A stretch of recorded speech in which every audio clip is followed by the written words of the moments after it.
दोस्तों कैसे हैं आप लोग। फाइनली फिर से एक बहुत बढ़िया अपडेट आया है आईपीओ के ऊपर।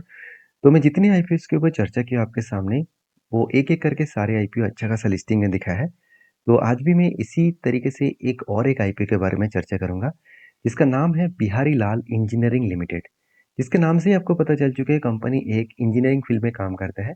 कंपनी का बेसिक जो प्रोडक्ट है, अगर देखेंगे तो मेटल जो रोल्स है, साथ ही साथ इंजीनियरिंग कास्टिंग्स है, एलॉय स्टील प्रोडक्ट है एंड साथ ही साथ फॉर्जन मतलब जो इग्नोट्स है। तो इस तरीके से प्रोडक्ट्स कंपनी बनाते हैं। तो ब्लॉक्स वगैरह कंपनी बनाते हैं। तो इस प्रोडक्ट की कितना डिमांड है, इस कंपनी कितना स्ट्रांग है इस फील्ड में, वो जानने के लिए कंपनी कहाँ कहाँ पे प्रोडक्ट बेच रहे हैं सबसे पहले वो देखना जरूरी है। अगर वो डेटा देखूँ तो ओवरऑल ग्लोबली मार्केट में कंपनी नेपाल से लेकर मोरक्को, फ्रांस, ब्राजील, साथ ही साथ फिनलैंड, जर्मनी से लेकर नाइजीरिया, अफगानिस्तान, उसके साथ साथ Ireland, south Korea, south Africa, इस तरीके से देखिए टांगो, उस तरीके से जिम्बाब्वे, अलग केनिया से लेकर United state, United kingdom, United Arab Emirates, सारे कंट्रीज को कंपनी प्रोडक्ट को सेल ओवर करते हैं। तो कंपनी का प्रेजेंस जो सिचुएशंस है ग्लोबल मार्केट में, वो यहाँ पे स्ट्रांग देखने को मिला है। तो चलो यही काफ़ी नहीं है किसी कंपनी के ऊपर काम करने के लिए। सबसे बड़ी बात है कंपनी 1000 करोड़ का कंपनी है। एक छोटा सा स्मॉल कैप टाइप कंपनी है। इतना छोटा होने के बाद भी कंपनी का फाइनेंशियल फंडामेंटल स्ट्रांग देखने को मिला है। जैसे मैं पहले ही बता चुका हूँ, कंपनी 1995 में कंपनी बिजनेस को स्टार्ट किया था और अभी तक कंपनी बिजनेस को चला रहा है। मेटल रोड्स के ऊपर कंपनी काम करते हैं, साथ ही साथ इंजीनियरिंग कास्टिंग के ऊपर भी कंपनी काम कर रहा है, एलॉय स्टील प्रोडक्ट के ऊपर, जो मैं अभी आपको डिस्कशन कर चुका हूँ। तो कंपनी के ओवरऑल करीबन देखा जाए तो ऑर्डर बुक जो है 2026 में 1785 मिलियन का। तो 1785 मिलियन का मतलब आप समझ सकते हैं 178 करोड़ के आसपास। तो ओवरऑल बात करूँ तो यहाँ पे अच्छा खासा कंपनी को ऑर्डर पहले से ही मिल चुका है और कंपनी को दो यूनिट के ऑर्डर मिला है और इसी बेसिस में कंपनी आगे बढ़ रहा है। तो चलो कंपनी का बाकी डिटेल्स एक एक करके देख लेते हैं। तो कंपनी का बिजनेस कितना स्ट्रांग है उसको जानने के लिए आपको कंपनी का फाइनेंशियल डिटेल्स देखना पड़ेगा।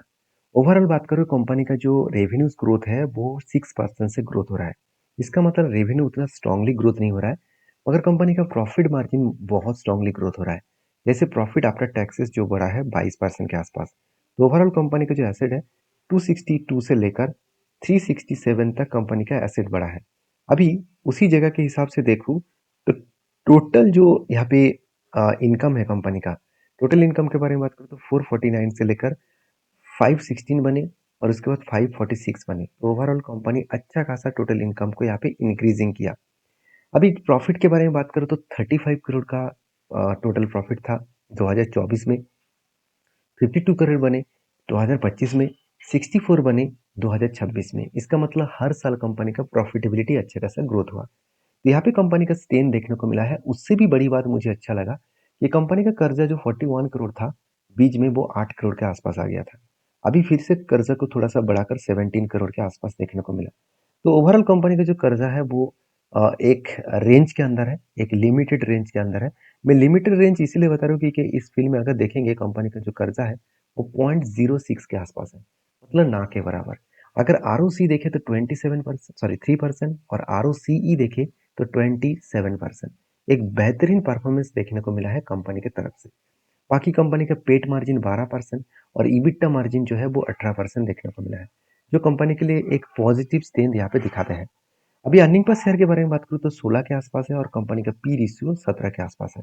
जो वैल्यूएशन के हिसाब से देखा है तो कंपनी का वैल्यूएशन ठीक ठाक है। अभी ठीक ठाक कहना गलत होगा, क्योंकि मुझे कंपेयर करके देखना है कि इस फील्ड में बाकी जो कंपनीज है वो कौन सा वैल्यूएशन लेकर चल रहा है, पी रेशियो उसका कितना है। तो चलो वो भी देख लेते हैं। तो देखिए इस फील्ड में जितने सारे कंपनीज है, देखा जाए तो बहुत सारे कंपनी ऑलरेडी लिस्टेड है और भी बहुत सारे हैं। तो कुछ लिस्टेड कंपनी के बारे में बात करूँ तो सारे कंपनीज का जो यहाँ पे बिहारी लाल से अगर कंपेयर करूँ तो सारे कंपनीज का जो यहाँ पे आईपीओ का मतलब अर्निंग पर शेयर है वो यहाँ पे कुछ इस तरीके से देखने को मिला। तो कुछ कंपनी का खास है, कुछ कंपनी का नेगेटिव है, इस तरीके से डेटा देखने को मिला है।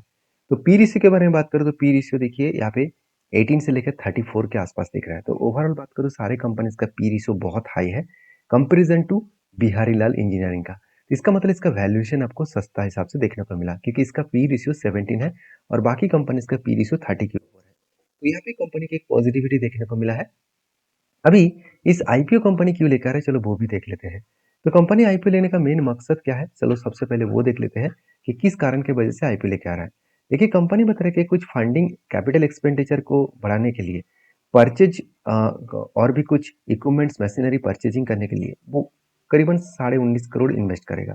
साथ ही साथ purchase of installation new rooftop solar, मतलब सोलर लगाने के लिए वो 40 करोड़ 3.40 करोड़ का टोटल इन्वेस्टमेंट करेगा। साथ ही साथ मशीनरी जो सिविल वर्क है उसके लिए कंपनी 36 करोड़ यूज करेगा। और साथ ही साथ कंपनी परचेज करने वाला है रूफटॉप सोलर प्लांट दूसरे प्लांट के लिए, दूसरे फैक्ट्री के लिए। यहाँ पे दो अलग अलग फैक्ट्री है, दोनों के लिए वो मशीनरी भी खरीदारी करेंगे और सोलर पैनल भी लगाएंगे, तो इसके लिए वो खर्चा यूज करेगा। साथ ही साथ कंपनी ये भी बता रहा है कुछ रीपेमेंट करेगा, खुद का जो कर्जा है उसमें से 57 लाख वो रीपेमेंट करेगा, क्योंकि कंपनी का कर्जा तो ज़्यादा है नहीं, तो उस हिसाब से कंपनी का कर्जा और भी कम हो जाएंगे। तो मुझे भी पॉइंट कुछ बेस्ट लगा। अभी इस फील्ड में जितने सारे कंपनीज आईपीओ लेके आए थे, कोई भी कंपनी खास परफॉर्मेंस किया नहीं। तो अभी देखा जाए तो क्या इस कंपनी भी खास परफॉर्मेंस कर सकते हैं? तो चलो इससे पहले कंपनी का स्ट्रेंथ और कंपनी का वीकनेस देख लेते हैं। कंपनी का स्ट्रेंथ अगर देखूँ तो कंपनी का रेवेन्यू ग्रोथ स्ट्रांग है, प्रॉफिट ग्रोथ भी स्ट्रांग है, आरओसी आरओई सब कुछ स्ट्रांग है, डेप्थ ऑफ इक्विटी एकदम गुड लेवल में है। बिजनेस इंडस्ट्रीज के हिसाब से भी कंपनी अच्छा खासा पोटेंशियल ग्रोथ लेकर चला है। इंडस्ट्रीज एक्सपोजर के हिसाब से स्टील हेवी इंजीनियरिंग के ऊपर काम कर रहा है, जो एक डिमांडेबल सेक्टर है।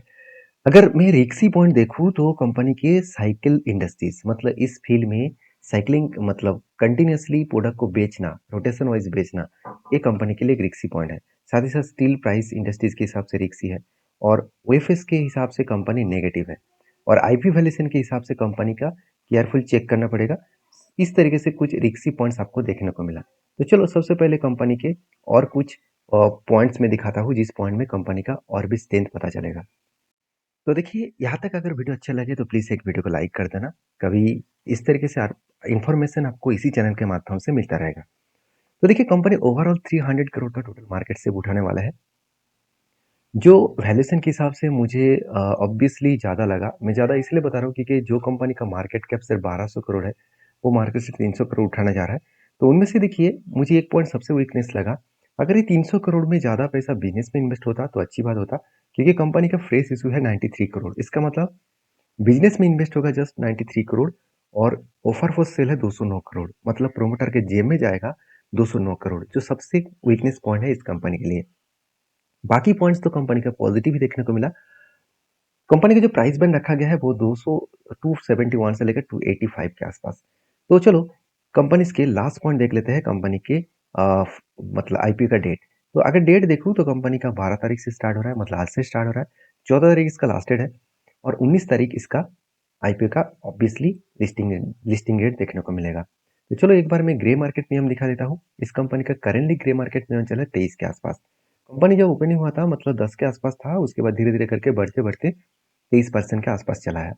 तो आपको क्या करना है, सारे कंपनी को डीपली रिसर्च करना है, और लास्ट डे में कंपनी का सब्सक्रिप्शन देखना है। अब सब्सक्रिप्शन कहाँ से देखेंगे, अब इस चित्तरगढ़.com प्लेटफॉर्म में आना, उसके बाद यहाँ पे सब्सक्रिप्शन ऑप्शन मिलेगा, इसके ऊपर क्लिक करना।